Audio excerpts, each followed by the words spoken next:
A lógica do fármacon sai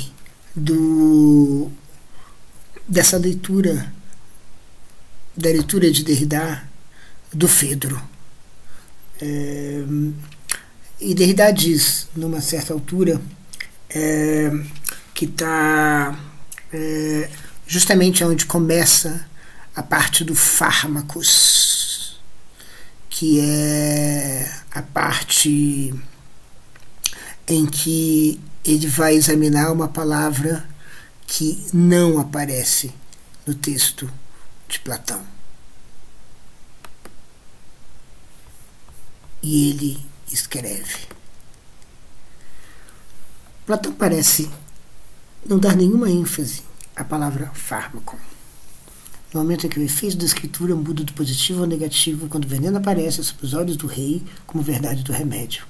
Ele não diz que o fármaco é o lugar, o suporte, o operador dessa mutação.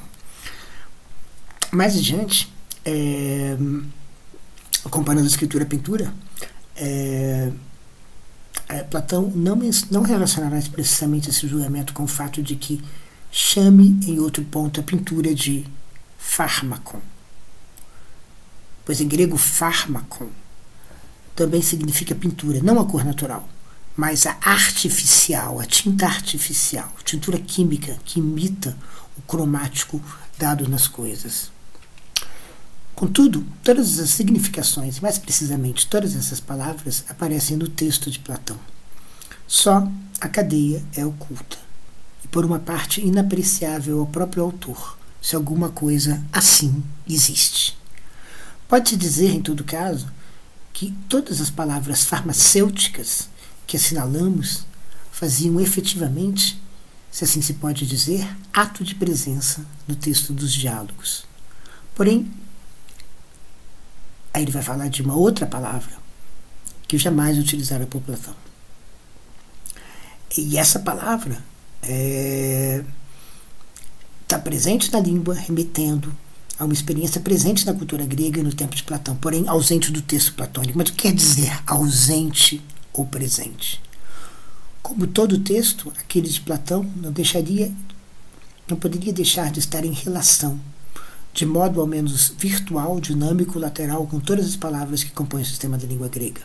Forças de associação unem à distância, com uma força e segundo vias diversas, as palavras efetivamente presentes, num discurso com todas as outras palavras do sistema léxico, quer elas apareçam ou não como palavras, ou seja, como unidades verbais relativas num tal discurso. Aqui você tem todo um programa acerca da escritura, que é uma reversão do programa platônico. Essa reversão o programa de dizer aquilo que nem sequer está escrito ajuda a entender aquilo que está escrito. E aquilo que Platão intentava escrever não é a última palavra acerca do texto. Então a prioridade deixa de ser da voz, que conta sobre alguma coisa, conta sobre aquilo que foi intuído, e a escrita passa a ser apenas sua sucursal, seu simulacro. E o programa que aparece aqui é o programa de justamente o contrário, de dar prioridade à escrita. Ou seja, isso significa, não tem mais um original, não tem mais aquela voz que foi escutada. O que a gente tem é o texto. E essa passagem da voz, da autenticidade, da originalidade para a artificialidade não é uma passagem de traição, de abandono, mas é uma passagem de abertura. É justamente a abertura que o texto tem que a voz não tem, porque a voz está presa. E o texto tem porque ele excede. O texto sempre excede a escritura, como a gente vai ver, a prótese excede aquilo que ela tenta suplementar. De qualquer maneira, esse programa que o Derrida está falando é um programa que se remete à escritura e se remete a Pharmakon, é um programa, ele mesmo, que indica uma outra lógica, uma lógica que não é uma lógica de substâncias ou presenças, ou se quiserem, não é uma lógica de identidade em que as coisas se preservam e tendem a se preservar. É uma lógica de um mundo não de presenças, mas de um mundo de Pharmakon. E o mundo de Pharmakons é um mundo diferente, psicodélico, se vocês quiserem. É um mundo em que as coisas estão se transformando de acordo com o contexto em que elas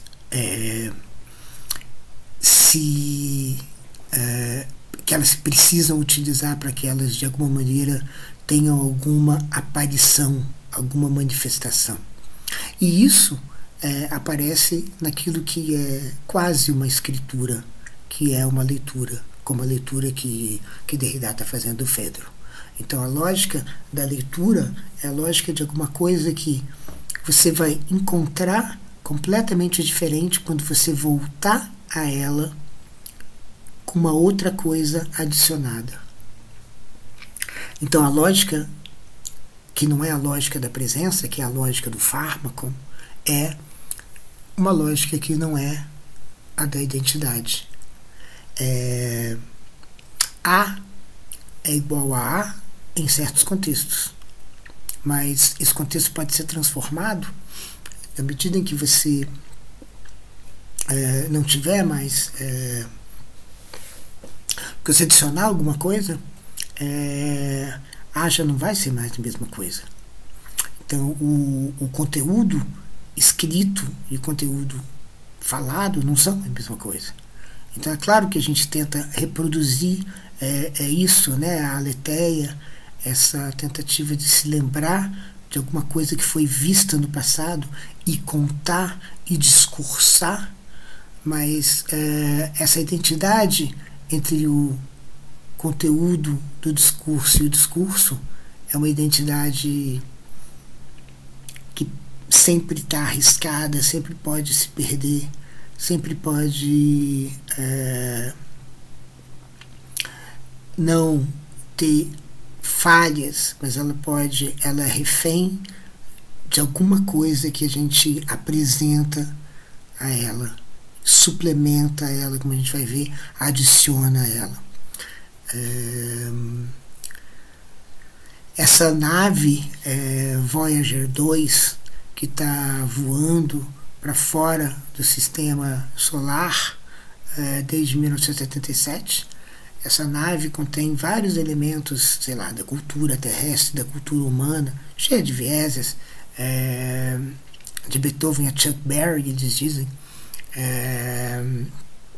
um certo cânone, e livros e textos. Agora, esses textos não vão ser a mesma coisa quando eles são lidos de outra maneira. É essa lógica da leitura, do efeito que precisa ter um fármaco, que é a lógica que o Derrida está apontando.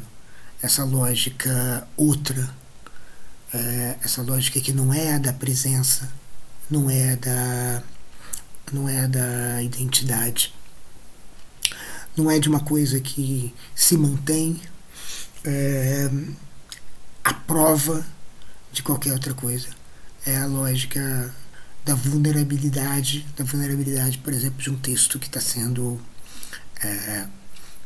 em que um discurso é escrito, jogado ao vento e que não pode ser, que não é produto de uma semeadura, de uma preparação.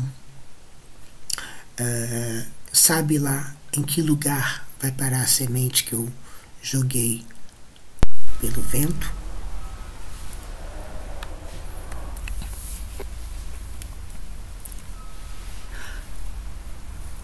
Ainda nesse momento em que o Derrida se debruça sobre as figuras da noite em torno de Thoth, que é a lua, esse suplente noturno do sol, ele procura entender o fármaco, o uso dessa palavra, através de uma ideia de suplente. O suplente também se associa à prótese, aquilo que substitui aquilo que não está mais presente. Então, a prótese é um artifício que substitui o que já não mais está. Então, a prótese ela está associada ao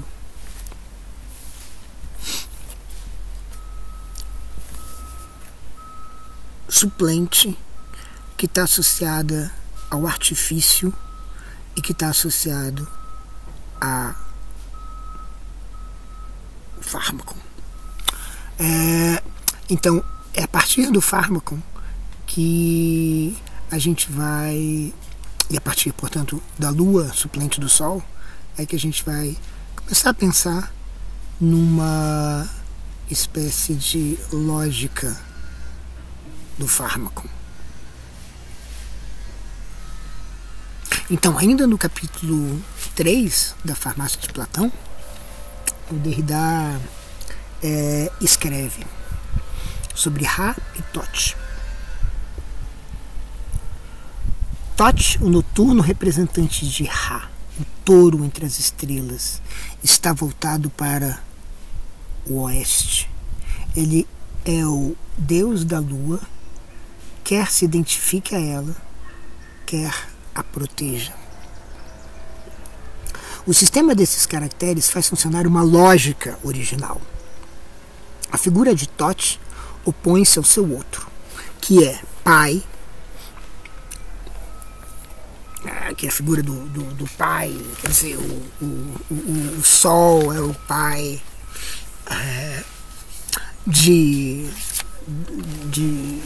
da lua, né? Então, o criador da lua.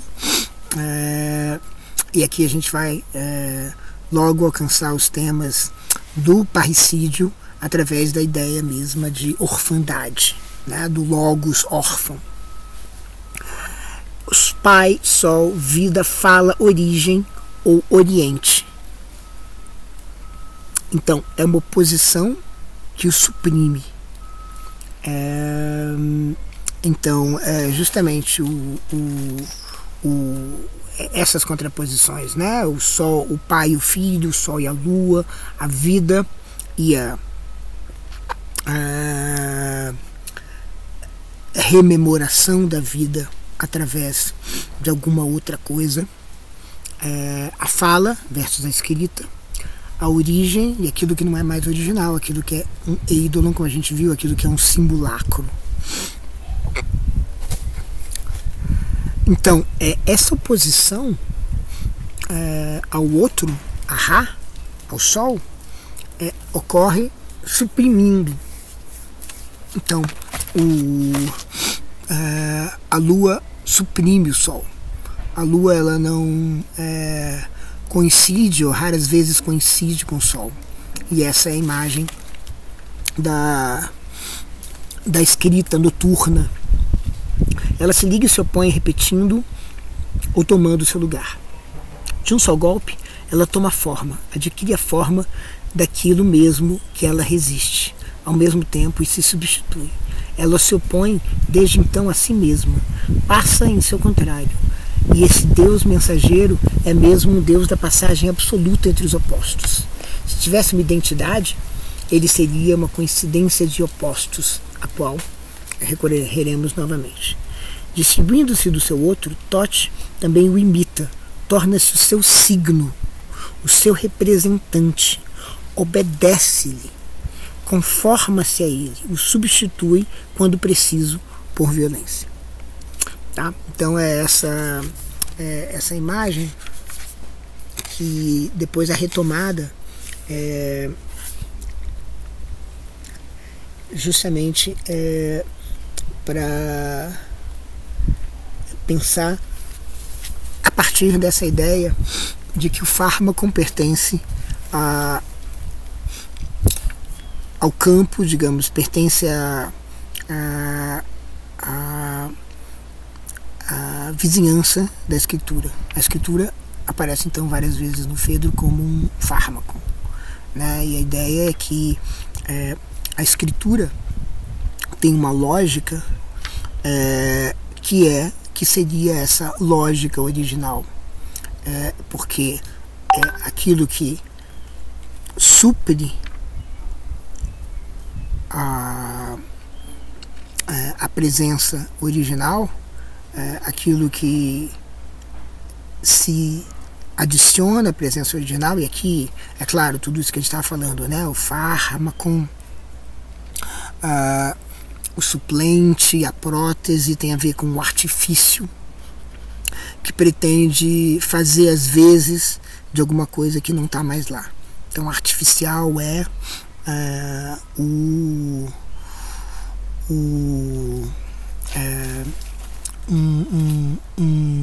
substituto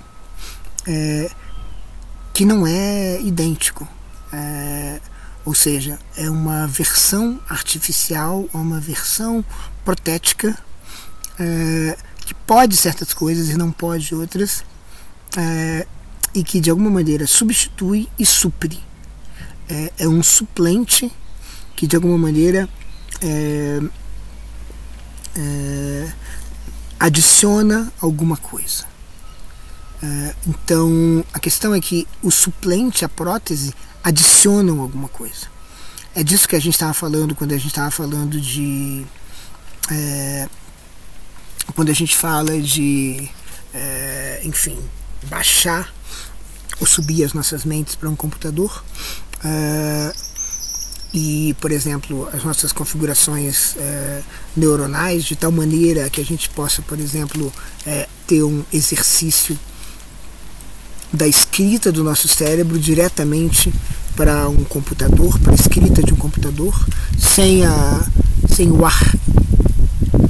mediação da fala, sem a mediação da conversa, sem a mediação da linguagem falada, sem os signos, como se essa grafia cerebral pudesse entrar num contínuo, por exemplo, com um chip. Se a gente faz isso, a gente está pensando numa espécie de adição, suplementação, suplência,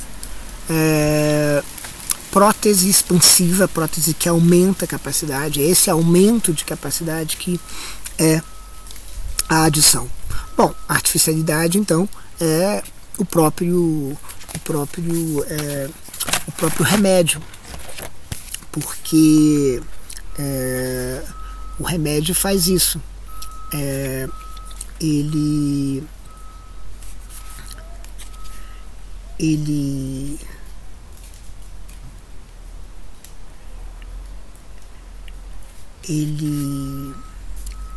justamente supre aquilo que está faltando.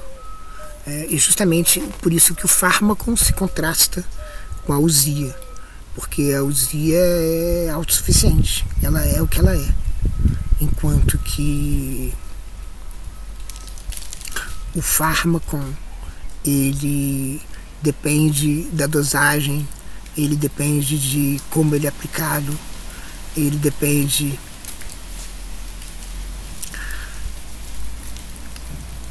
de onde ele se aplica. Então o fármaco ele é nesse sentido tão diferente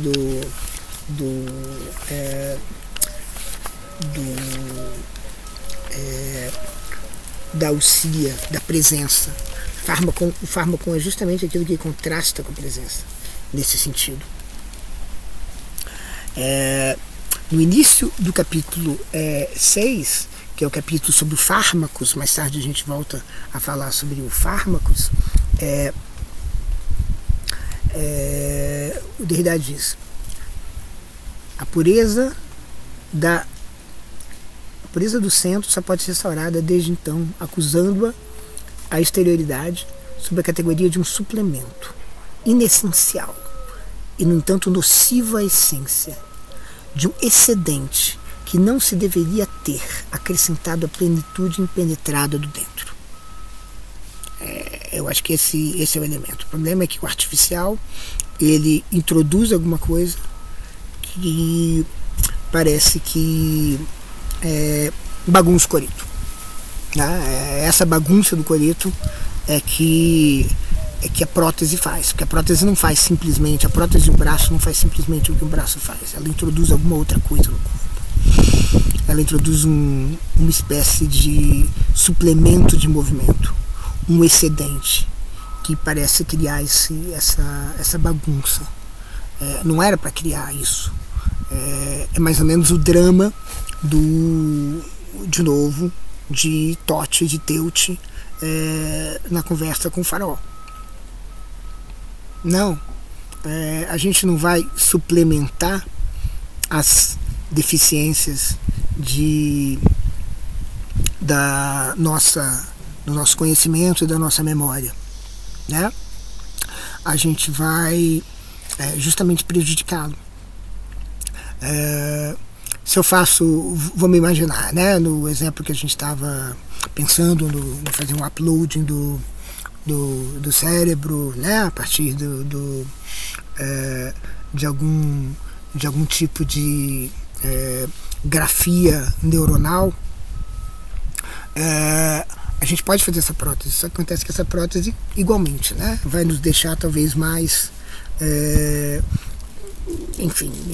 prejudicados, ou seja, vai nos envenenar também, porque a gente não vai fazer processamento nenhum, porque o cérebro, a máquina vai fazer um processamento, a máquina pode fazer um processamento muito mais rápido do que nós, então a gente não vai mais se esforçar, coisa nenhuma, como a prótese, sei lá, como a calculadora, né, a arte de calcular, imagina a calculação, a máquina calculadora, que é o computador ou a simples máquina calculadora, que, enfim, nos traz a ignorância de como fazer as contas. A gente não faz mais a conta porque a gente vai fazer as contas e a máquina está ali muito mais pronta, muito mais disponível, né? A disponibilidade é uma coisa muito importante no fármaco. O fármaco faz alguma coisa por mim. Então também eu não preciso mais, por exemplo, também, né, a artificialidade que a gente estava falando, né? Eu não preciso mais me esforçar para conciliar o sono. O fármaco me põe para dormir. O fármaco me põe para me sentir alegre. O fármaco me conduz, me suplementa, né? Eu não preciso mais cozinhar, eu tomo um remédio, mas isso na verdade que me alimenta, mas isso é um caso até muito mais simples que o demais, né? Então o fármaco ele supre e suplementa. Então é essa lógica original que o Derrida estava falando. Então, do ponto de vista de Platão, no Fedro, parece que é essa a imagem que a escritura traz, ou seja, o deus da medicina é o deus da escrita, o deus da droga é o deus da escrita. A escrita é essa droga, e a escrita é também Toit, também o deus da lua, também o deus da técnica, do cálculo, de todas essas coisas. Então tudo isso que vai de alguma maneira suprir, suplementar. O Derrida continua na página 77 dessa edição. A restauração da pureza interior deve, pois, reconstituir, narrar aquilo que ao fármaco não se deveria ter acrescentado, parasitando assim literalmente, letra instalando-se no interior de um organismo vivo para lhe tomar seu alimento e confundir a pura audibilidade de uma voz. Tais são as relações entre o suplemento de escritura e o logos zoon, o discurso animal. Para curar esse último do fármaco e expulsar o parasita, é preciso, pois, reconduzir o fora a seu lugar, manter o fora fora. O que é o gesto inaugural da própria lógica, do bom senso, tal como ele se concilia com a identidade a si disso que é. O ente é o que ele é. O fora é o fora e o dentro é o dentro. As coisas têm uma identidade que a prótese bagunça, que o fármaco bagunça, que aquilo que supre bagunça. A escritura deve, pois, tornar-se novamente o que ela nunca deveria ter deixado de ser: um acessório, um acidente, um excedente, um excesso que atrapalha, que desequilibra, um excesso que traz alguma coisa que não estava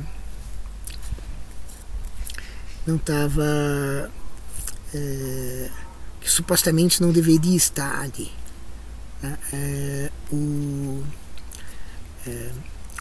Agora, portanto, é por isso que o fármaco é perigoso. Justamente por isso que o fármaco é perigoso. Justamente é por isso que ele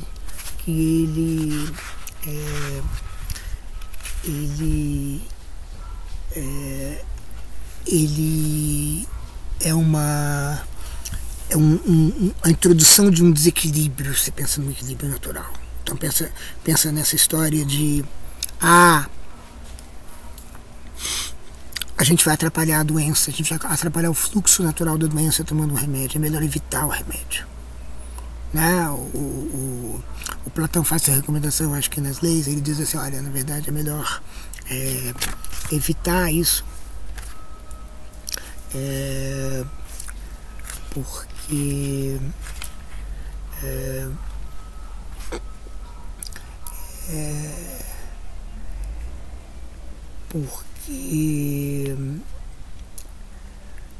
é preciso, o fármaco contraria a via natural, não somente a vida quando nenhum mal lhe afeta, mas mesmo a vida doente, ou antes, a vida da doença.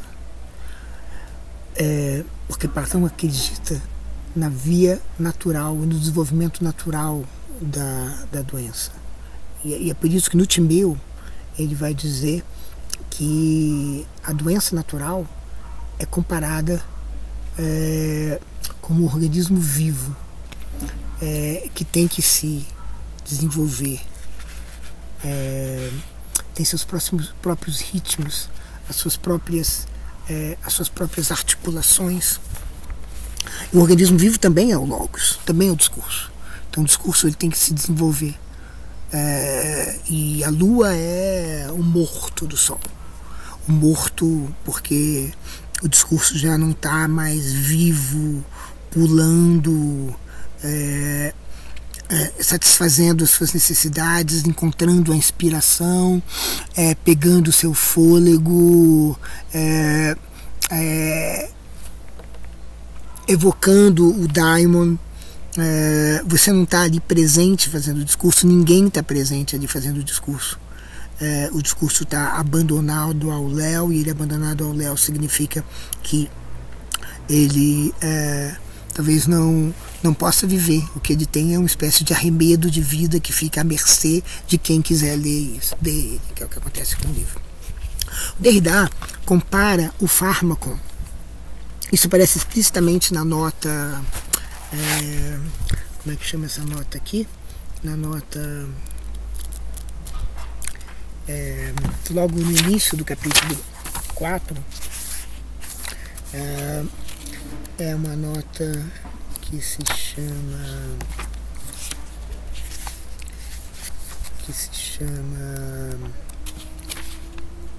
sim, é a primeira nota do capítulo 4. Ele compara o que ele chama de fármaco com o que ele chama na diagramatologia de suplemento.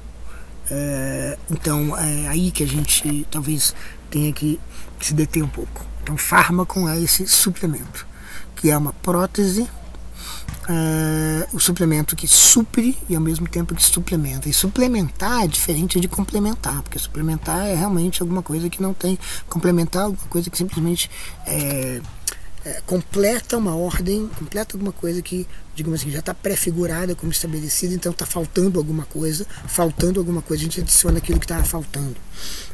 Ou seja, o complemento vem de uma falta, alguma coisa precisava ser completada porque estava incompleto, o suplemento não estava incompleto, o suplemento não adiciona alguma coisa ao que estava incompleto, mas em certo sentido ele produz estranhamente uma incompletude. É como se a gente tivesse que agora viver sem nossas máquinas, sem nossos cálculos, sem nossas escrituras. A gente diria assim, mas isso não é tão interessante, porque a gente, em certo sentido, já foi suplementado. Tudo o que a gente sabia fazer antes, toda a nossa presença foi suplementada por esses artifícios. Então, o artifício aparece então como esse suplemento que não que muda tudo. Ou seja, já não é mais tão bom simplesmente falar, porque, enfim, a gente não escreve, né? Então já não é mais tão bom simplesmente a gente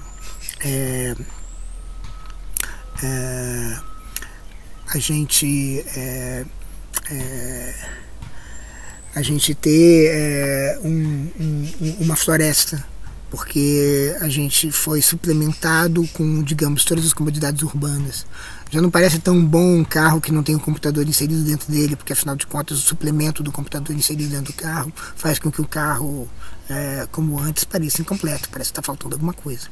Então é justamente isso. Mas é que não era, ou seja, antes do suplemento não tinha nada de incompleto, não havia incompletude. O suplemento inventa a incompletude. O suplemento inventa aquilo que não... aquilo que está faltando. Ele inventa um lugar para suprir, porque o suplemento é um suplente, ele supre alguma coisa. Então ele tem essa capacidade de suplência, e é isso que justamente que o fármaco faz. Por isso que a gente diz assim, o fármaco cria dependência, né? Porque o que é um fármaco? O que é um medicamento? Criar dependência. O que é criar dependência? Criar dependência é justamente fazer com que aquilo que era completo antes não é mais completo. Então você precisa completar com aquilo que foi suplementado. Então o fármaco cria, né, essa coisa de quem quer te viciar, né? Por quê? Porque o vício garante que o suplemento não vai ser simplesmente o fármaco não vai ser simplesmente uma adição a mais, vai ser alguma coisa que você vai precisar, porque você faz com que o suplemento atue sobre você, criando essa incompletude. Então Derrida está apontando para uma lógica do fármaco, que é uma lógica muito diferente das substâncias, porque as substâncias, e aqui eu estou falando de substâncias por falar em Usia, e acho que convém mais pensar na tradução de Usia como sendo presença. Então suplemento é um suplemento de presença.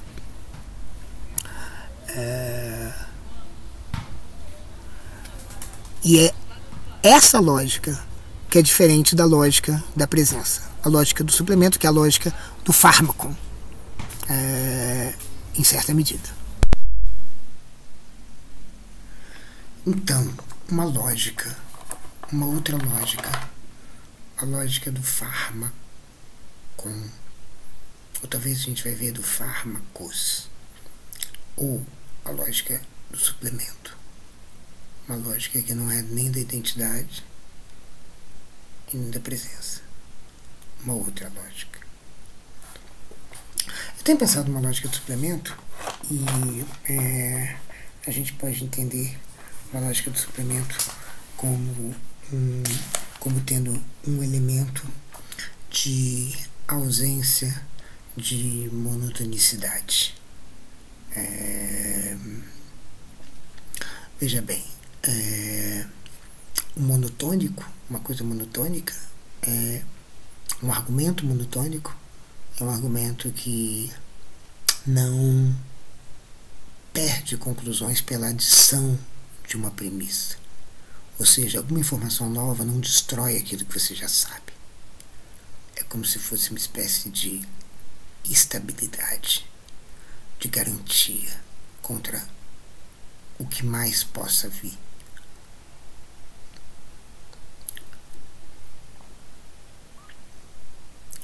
Imagina que na lógica da escritura o texto está à mercê. Um órfão, né? À mercê do que mais vai ser adicionado a ele. Ele pode deixar de ser aquilo que ele é, dependendo do que é adicionado a ele. A gente pode fazer uma rápida incursão pela lógica. Em geral, a gente define de maneira muito abstrata, muito universal, uma lógica como sendo um conjunto, por exemplo, um conjunto de fórmulas, pode ser um conjunto de frases, que é esse F desse par, e uma operação de consequência, que vai fazer passar de um conjunto de frases para outro conjunto de frases, o que seria uma maneira de estabelecer um argumento. Um argumento é uma passagem de um conjunto de frases que forma uma premissa para uma conclusão. Então, esse operador de consequência, ele sai de premissas em direção a conclusões. Então, que está pensado de um jeito muito abstrato, muito universal. Em geral, as lógicas, a gente pode dizer assim, as lógicas monotônicas, elas têm esse tipo de propriedade que se poderia esperar. Para qualquer gama, se alfa tira beta, alfa mais gama também tira beta. Tá? Você pode adicionar qualquer gama. Se alfa tira beta, acabou, beta está tirado e não precisa mais. Você não precisa mais fazer. É como se a prova fosse a prova de qualquer coisa. Uma prova, uma vez que você tivesse uma prova, por exemplo, esse operador de consequência pode ser entendido como uma prova. Se você tem uma prova que é alfa, então beta, então não importa o que você adiciona a alfa, você vai ter beta. Existem por aí lógicas não monotônicas, são lógicas que dizem mais ou menos assim: existe algum gama para o qual, se alfa, então beta, gama, alfa mais gama não tiram beta para algum gama. A lógica do suplemento parece ter a seguinte característica, que é essa última frase aí: para qualquer gama, se alfa tira beta, alfa mais gama não tira beta. Tá? Então essa é a ideia. Então, na forma da identidade, a gente teria na monotonicidade a antimonotonicidade, como a gente chama. Eu tenho trabalhado nisso, né, na concepção de uma lógica do suplemento, através da lógica desse princípio de antimonotonicidade. Então, se você tem A, então A. Mas se A, você adiciona uma premissa, por exemplo, gama, você não tem mais A. Portanto, essa é a lógica da escritura. As coisas deixam de ser o que elas são quando alguma coisa é adicionada. A adição tem uma capacidade transformadora que é justamente a capacidade transformadora em geral do excesso, daquilo que é excedente, daquilo que vem a mais, que se deveria jogar fora, né? Vocês se lembram do momento em que Derrida cita também Platão nas leis, e ele fala desse procedimento natural que seria só o acasalamento destinado à prescrição, que não se interfira no sexo masculino, ou seja, apenas a procriação, que fecharia um círculo mais ou menos natural, e nada mais. Ou seja, se essa lei, ele diz, Platão diz, ou Platão escreve, né? Imagina todas as adições que a gente vai fazendo à medida que a gente traduz, né? Aquilo que é perdido na tradução e aquilo que é ganho na tradução.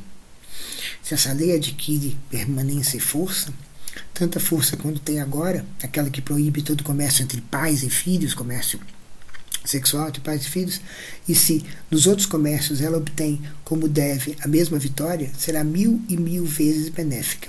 Sua conformidade à natureza é com efeito seu primeiro mérito. Ainda essa onda erótica e essa loucura, e todos esses adultérios e todos esses excessos no beber e no comer, ela os desvia dos homens e os leva a amar as suas próprias mulheres. Enfim, numerosos outros bens se produzirão desde que se tenha podido impor com maestria esta lei. Mas talvez erguer-se-á diante de nós algum homem forte e jovem, cheio de uma semente abundante, que, tendo ouvido promulgar essa lei, cobrirá de injúrias a nossos autores por nossos imbecis e impossíveis decretos, encherá tudo com seu clamor, ou seja, vai ser a voz do excesso. Então é mais ou menos isso, ou seja, o equilíbrio se desfaz com a adição, o equilíbrio se desfaz com o excesso, e é o excesso que está na escritura. A escritura tem essa vocação para trazer alguma coisa a mais que fica pendente, que pode transformar aquilo que digamos, se quer afirmar.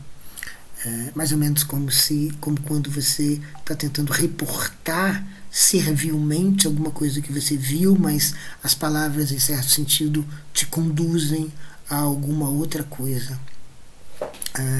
E a inteligibilidade, ela está à mercê dessa lógica da escritura, dessa lógica da prótese, dessa lógica do fármaco, dessa lógica do suplemento. Também aquilo que nós enviamos para o espaço, também o nosso cérebro que a gente transfere para uma máquina. Também isso está à mercê da adição, do suplemento, da artificialidade do fármaco. Então,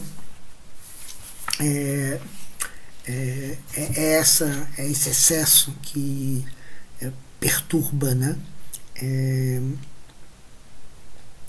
A gente poderia, então, voltar aqui a um trecho lá no capítulo do fármaco, que é o capítulo 4, em que o Derrida diz: por que o suplemento é perigoso?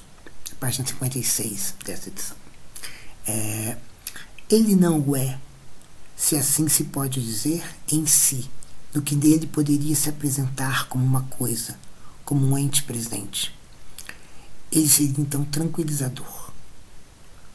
O fármaco, o suplemento, a adição, não seria, se fosse uma presença, uma substância, não seria nada de assustador.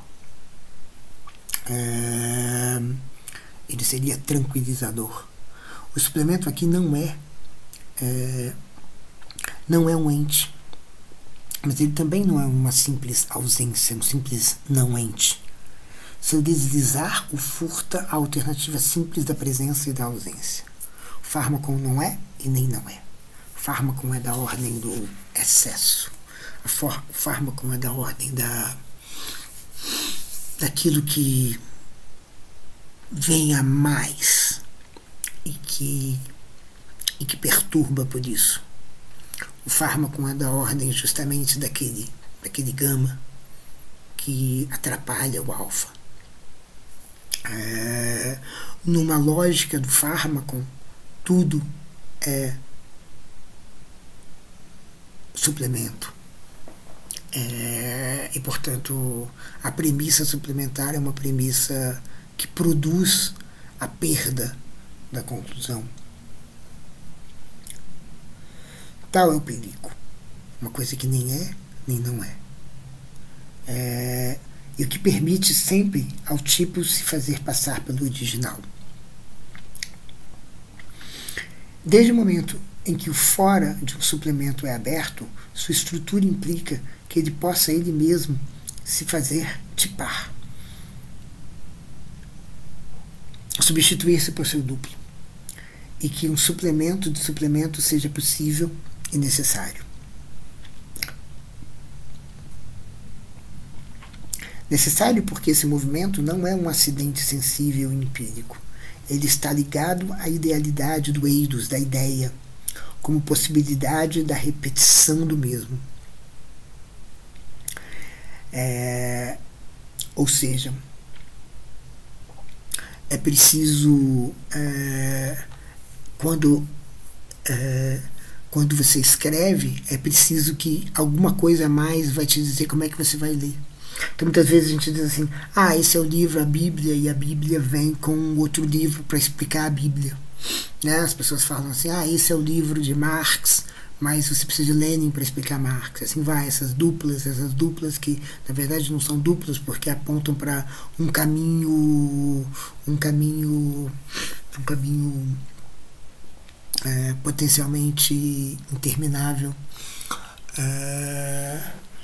Esse é o texto de Derrida, mas você precisa, sei lá, dos textos do John Bennington para entender os textos de Derrida, porque você precisa de um suplemento, pede um outro suplemento.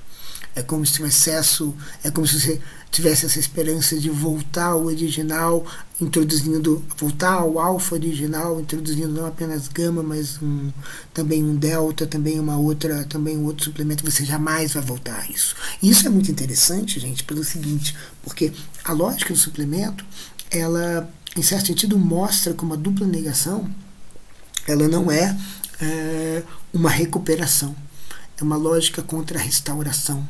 A gente estava falando sobre restauração outro dia, né? Não é ou seja, a dupla negação não é uma restauração. Não importa quantas vezes você vai introduzir uma negação àquilo que você afirmou, você não volta mais à afirmação. Se eu digo essa sociedade é justa, e eu digo essa sociedade não é justa, e se eu digo essa sociedade não é justa, e não importa quantas vezes, eu nunca vou voltar à afirmação anterior, porque parece que alguma coisa se maculou e essa mácula jamais vai voltar, agora essa mácula é com excesso. Então a negação é ela mesma uma adição, uma suplementação, que portanto uma coisa não volta ao que era antes,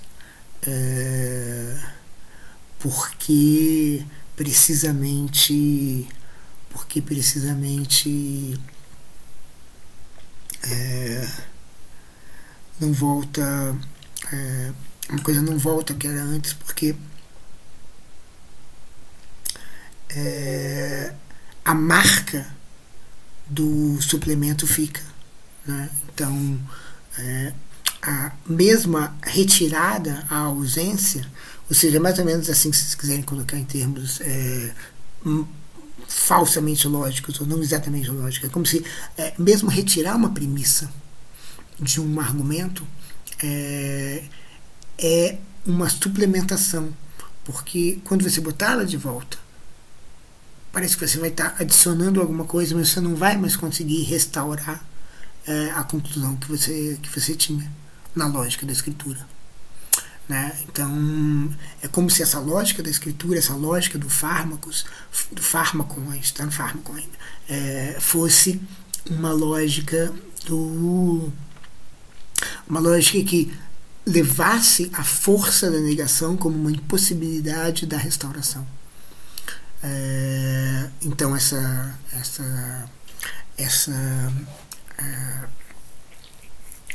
afirmação, essa tese da lógica de Hegel, da lógica intuicionista, de algumas lógicas, de que a dupla negação, ou seja, dizer não há, não é a mesma coisa que dizer há, aqui é capturada por isso. Capturada por esse princípio do suplemento, por esse princípio do fármaco. E a escritura aparece a Platão, Derrida segue. E após ele, toda a filosofia que constitui nesse tal gesto como essa sedução fatal da reduplicação, suplemento de suplemento. Ou seja, uma vez que você falou para tentar se lembrar daquilo que você teria visto, o suplemento requer um suplemento de suplemento, significante de um significante, representante de um representante. É evidente que a estrutura e a história da escrita fonética desempenharam um papel decisivo na determinação da escritura como reduplicação do signo de signo, significante de significante fônico. Enquanto esse último sustentava na proximidade animada, na presença viva de mneme, né, da memória, ou de psique, da alma, o significante gráfico que o reproduz, ou imita, distancia-se de um grau, afasta-se da vida, arrasta essa para fora de si mesma e coloca em um sono no seu duplo tipado, onde os dois malefícios desse fármaco, ele entorpece a memória e se presta socorro não é para mneme, mas para hipomnesis, para ausência de memória. Em vez de despertar a vida no seu original em pessoa, ele pode, quando muito, restaurar os monumentos, veneno debilitante para a memória, remédio ou constituinte para os seus signos exteriores. Seus sintomas, como tudo que essa palavra pode conotar em grego, acontecimento empírico, contingente, superficial, geralmente de queda ou decaimento, distinguindo-se como um índice disso ao que remete. Então, tua escritura, diz o rei, cura apenas o sintoma, a quem devemos o saber da diferença intransponível entre a essência do sintoma e a essência do significado, e que a escritura pertence à ordem e à exterioridade do sintoma. E isso nos leva a justamente um outro elemento na farmácia de Platão. Um outro elemento que ultimamente vai nos fazer entender um pouco mais da lógica do suplemento, da lógica do fármaco, mas que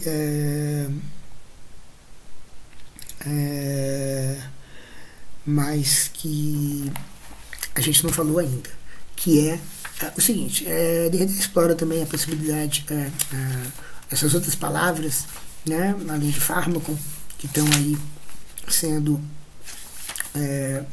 utilizados,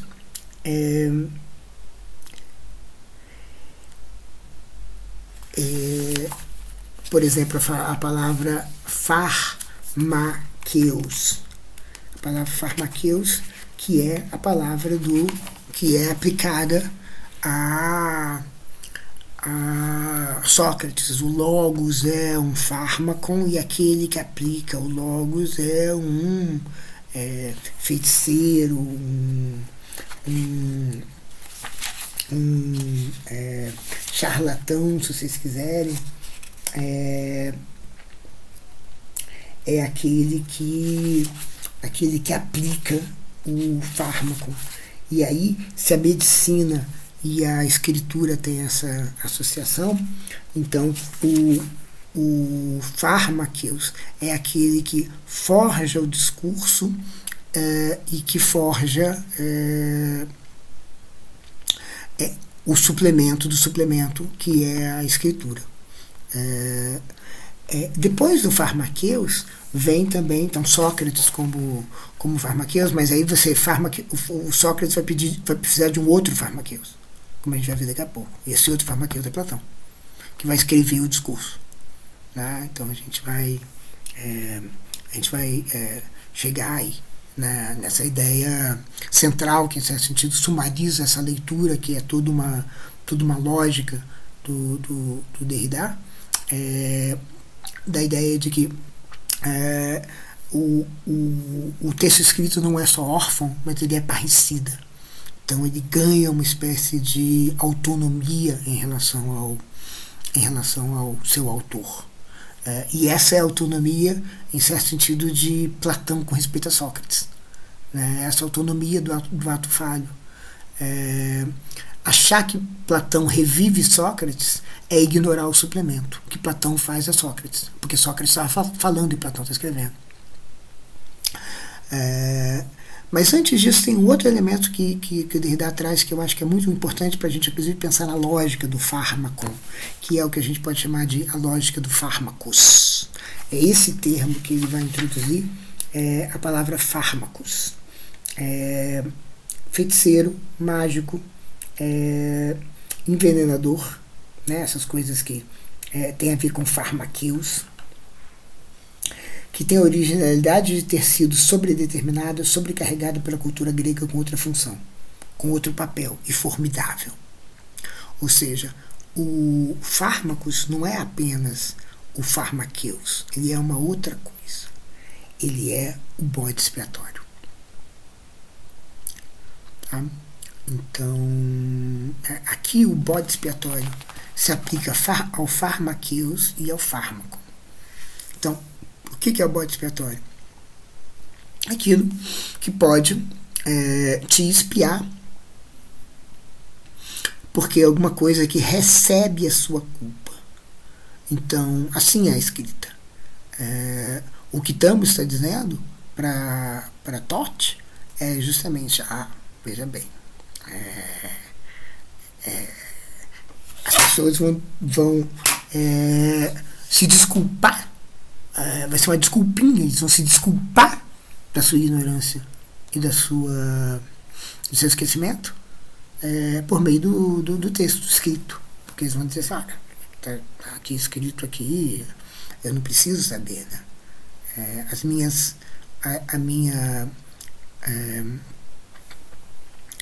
A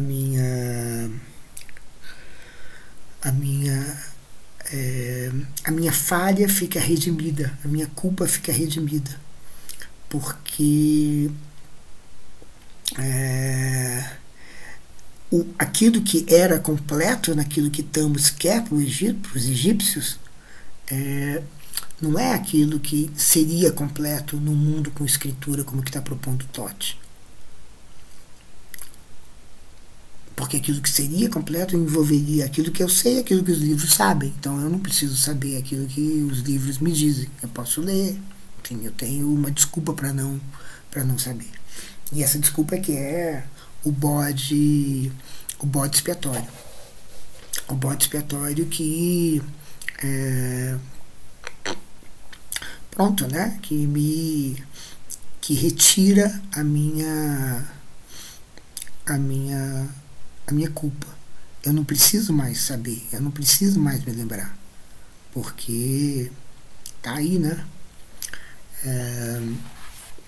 Porque tá aí. Eu não preciso mais me lembrar porque tá exposto. Ou seja, o texto em certo sentido está disponível, mas o que está disponível? Aquilo que não é senão um suplemento, não é senão um suplente. Então é como se a gente perdesse a vida, como a gente perdesse a presença, porque uma parte da nossa presença fica transferida para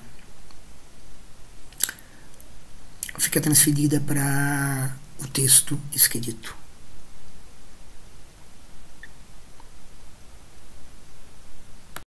Com fármacos, a gente chega num ponto a gente já tocou antes, com fármacos, um bode expiatório, a gente chega no ponto em que a gente precisa da escrita para recuperar alguma coisa que foi perdida. Alguma coisa que foi perdida porque aquilo que passa a ser insuficiente.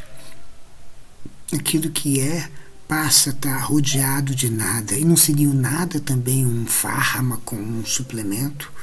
Quando o parricídio acontece, e a gente já abordou um pouco isso, o parricídio clássico da história da filosofia é o parricídio de Parmênides por parte do estrangeiro no diálogo sofista de Platão. Lá, o parricida é esse estrangeiro que tem que admitir que o nada pode ser construído a partir do outro, e existe alguma coisa que é outro com respeito ao ser, e se existe alguma coisa que é outro com respeito ao ser, então não é que, como dizia Parmênides, o ser é e não pode não ser. Há um nada que ronda o ser. Então o ser ele precisa ser protegido, ele precisa ser preservado, a salvação precisa ser perseguida. A gente precisa ser salvo porque a gente está em perigo. O perigo vem justamente da presença do nada, já que há alguma coisa outra que o ser não é unânime, magnânime, universal. A gente está falando um pouco do Severino, que tenta resgatar esse Parmênides da destruição, do aniquilamento, do nada, do niilismo que se segue ao movimento do estrangeiro. E Severino vai dizer assim, olha, na verdade o caminho de Parmênides é o caminho de dizer tudo fica sempre, tudo é permanente, aquilo que jamais vai deixar de ser. Então você não precisa se preocupar com salvar o momento passado, a memória ela não precisa ter essa importância toda, a verdade não precisa ter essa importância toda, a verdade no sentido dessa memória que Sócrates tem daquilo que ele viu, está visto, pronto, eu não preciso ficar preservando ele, eu não preciso colocar todos os discursos a serviço da verdade, eu não preciso colocar toda a minha energia a serviço do conhecimento. A vontade de verdade não precisa ser aquilo que abre uma espécie de salvo-conduto para qualquer comportamento, porque o conhecimento não é essa obsessão mais, como é a partir do parricídio, a partir da ruptura com Parmênides. Para Parmênides, Severino enfatizaria, o conhecimento não é nenhum valor acima de todas as coisas, porque o ser ele tem sua glória preservada nele mesmo, a gente não precisa estar a serviço da preservação da glória da verdade, do ser através da verdade. Então todo o esforço de Sócrates é já um esforço preparatório e concomitante ao parricídio. E aí é que o Derrida aponta para uma coisa muito interessante. Depois da morte de Sócrates, está nessa edição aqui, na página 118, a partir da morte de Sócrates, ou seja, também aqui do parricídio do sofista. Sem irrupção violenta contra a venerável e paterna figura de Parmênides, essa figura que protege todo o ser, contra as fatésias da unidade do ser, sem a intrusão irruptiva do outro e do não ser, do nada como o outro, na unidade do ser, a escritura e seu jogo não teriam sido necessários. E aí ele completa a escritura parricida. Então vamos ver como é que a gente vai entender isso aqui. Incrível, né? Ou seja, a ideia a escritura é a preservação da memória que vem do seguinte, Sócrates vê, digamos, Sócrates então tem que adicionar um suplemento para recuperar aquilo que ele viu, porque ter visto não é suficiente, ele tem que recuperar. Então o discurso, então dialeticamente, ele tem que estar voltado para a verdade. E voltado para a verdade significa, nesse caso, recuperar, restaurar a verdade. Então ele restaura a verdade num discurso, um conjunto de discursos que ele fala com tanta gente, por exemplo, com Fedro e Platão. Então, só que esse discurso não é suficiente, porque apesar de que é o discurso que ainda é presente o suficiente, por causa da semeadura, que não é mera de disseminação, ele não é suficiente, porque afinal de contas Sócrates morreu e agora como é que a gente faz? Esse discurso precisa ser preservado, precisa ser restaurado, essa obsessão restauradora, essa obsessão representadora, essa obsessão com a produção na representação daquilo que já se foi, essa obsessão restauradora que é o conhecimento e a memória, tomam conta também de Platão, que então diz assim, o suplemento que Sócrates adicionou àquilo que ele viu não foi suficiente, a gente tem que adicionar um suplemento do suplemento, o suplemento é escrita. Ele passa a fazer aquilo que justamente ele não deveria fazer, segundo o próprio Sócrates. Ele passa a escrever os discursos de Sócrates. Então, em acreditando nessa história toda de Sócrates e de Platão, em acreditando nessa história toda de que Platão, de alguma maneira, escreve então o diálogo de Sócrates, o que ele está narrando não é uma fidelidade a um parricídio. A escrita não é uma fidelidade a um parricídio. A escrita não é uma manutenção da memória, mas é um parricídio. A escrita é justamente a traição, primeiro, daquilo que Sócrates queria, ele não queria a escrita, e segundo, ele não queria a disseminação. Ele não queria que o que ele viu e o que ele denunciou, reportou, anunciou, fosse transformado numa escritura que pudesse ser lida de tantas maneiras de acordo com o suplemento que a gente vai adicionar a cada vez. Ele não queria ficar à mercê da maresia da adição, mais maresia da adição do que o discurso é. Ele não queria que o seu discurso ficasse órfão, ele não queria que o discurso ficasse sem ele mesmo, ele queria ele mesmo suplementar com a sua presença como autor o discurso. E, no entanto, Platão é o parricida, porque ele diz assim, olha, na verdade, a disseminação ela vai ter que ser feita, porque afinal de contas, quem é que foi semeado por Sócrates, né? Poucos foram semeados por Sócrates, então isso aqui vai ter que ser escrito, ou seja, a ideia da Boa Nova, do Evangelho, né? Isso precisa ser escrito, então precisa ser disseminado ao mundo, e essa disseminação é que justamente vai fazer com que aquilo fique à mercê da orfandade da escrita. Mas Platão é o parricida, como o estrangeiro é o parricida, mas também a própria escritura é parricida.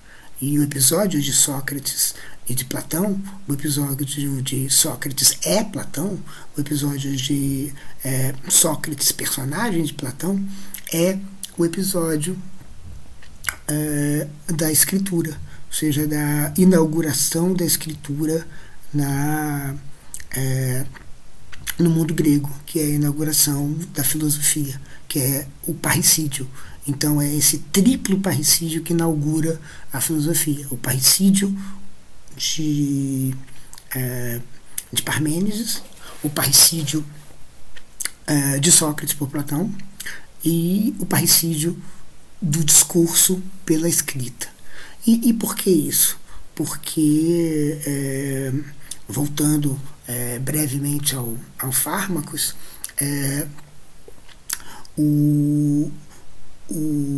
o discurso ele mesmo tem um álibi, e o álibi é a escrita. A defesa do discurso é como se a gente dissesse assim, olha, eu não sei, está escrito aí, né? Entende? Assim, essa é palavra escrita, não preciso mais me envolver na defesa, na argumentação, em tornar credível, tornar crível, tornar sustentável algum discurso, porque a escrita faz isso. Então, em certo sentido, esse fármacos, no sentido de um bode expiatório, aparece aqui. E como eu estava dizendo, é interessante porque em certo sentido é como se a gente pudesse fazer engenharia reversa de uma lógica antimonotônica, a gente pudesse retirar o gama, que foi aquele digamos assim, pensando aonde aparece a escritura, aonde é que alguma coisa foi suplementada que destruiu a identidade. Essa seria a restauração. Mas na verdade a gente não precisa nem dizer o Gama, a gente passa a retirar o Gama, a gente apontaria para ele e diria: aqui está o bode expiatório, aqui está aquilo que acabou com a identidade. Então, mas a escritura, ela é também, enfim, uma desculpa para a memória, ela também é um álibi para que o discurso não precise mais se sustentar nele mesmo. Então, nesse momento, nesse triplo parricídio, que desemboca no parricídio da escritura, a gente passa a não ter mais uma fala semeada, porque a fala semeada é insuficiente, e a gente vai no caminho da disseminação, e a disseminação é justamente aquilo que vai permitir, vai produzir fármaco, vai produzir escritura, e a escritura precisa de leitura, né? Precisa de alguém que leia. Então, Platão é infiel a Sócrates, e a escrita é infiel, e analogamente a escrita é infiel ao discurso, porque a escrita remove aquilo que tinha de presença, aquilo que tinha de vivo do discurso, e deixa só o seu viço, a sua estrutura, a sua artificialidade, como um cérebro que é transferido para uma máquina, e a máquina não tem mais todo o vigor, a vida do cérebro, ela tem simplesmente a estrutura, simplesmente o esqueleto, simplesmente a ossatura. E essa ossatura que pode ser preservada, mas você não preserva o corpo, percebe? Você não preserva, digamos, aquilo que eu faço com todas as minhas conexões neuronais. Então eu não preservo isso. Eu preservo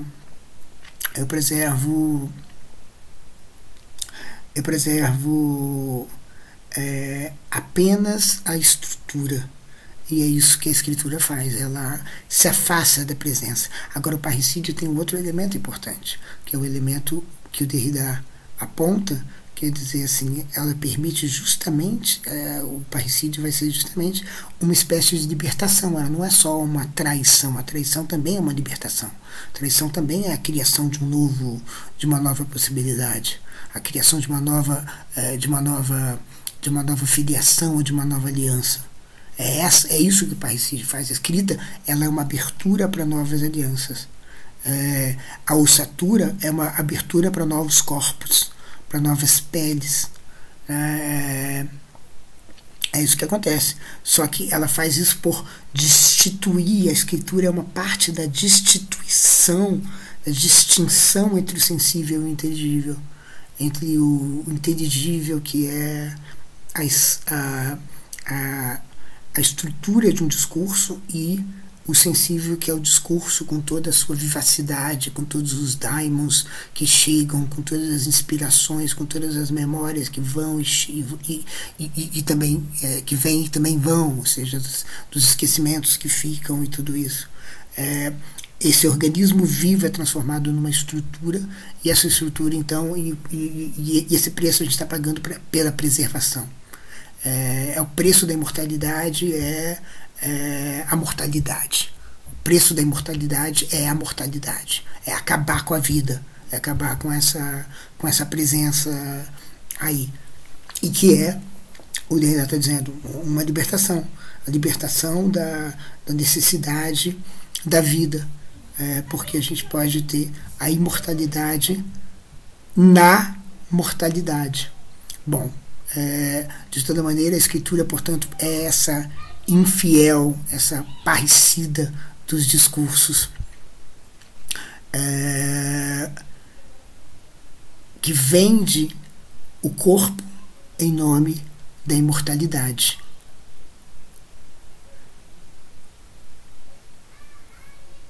Perde-se o corpo, ganha-se a imortalidade. Perde-se o frescor do discurso, ganha-se a preservação daquele discurso à mercê das maresias do suplemento. O discurso, portanto, fica ossificado, mas ele fica, né? Só que ele não fica. Ele não fica justamente porque a gente não opera mais na lógica da identidade. A gente opera na lógica do fármaco, na lógica do suplemento, na lógica do fármaco. A gente opera numa lógica em que não há presenças.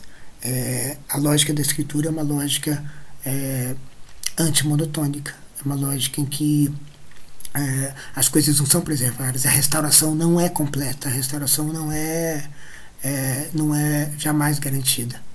O que fica do discurso são apenas traços, apenas rastros no meio dessa ossatura, que é a testemunha dessa troca da vida em todo o seu ser, que está em perigo pela ossatura morta, né, da escritura. Nada disso seria necessário se a gente não tivesse feito o primeiro parricídio. Mas feitos os 3 parricídios, sobra a escrita e sobra também aquilo que nos condena a uma lógica que não é a lógica da presença da identidade, é a lógica do suplemento, é a lógica do fármaco.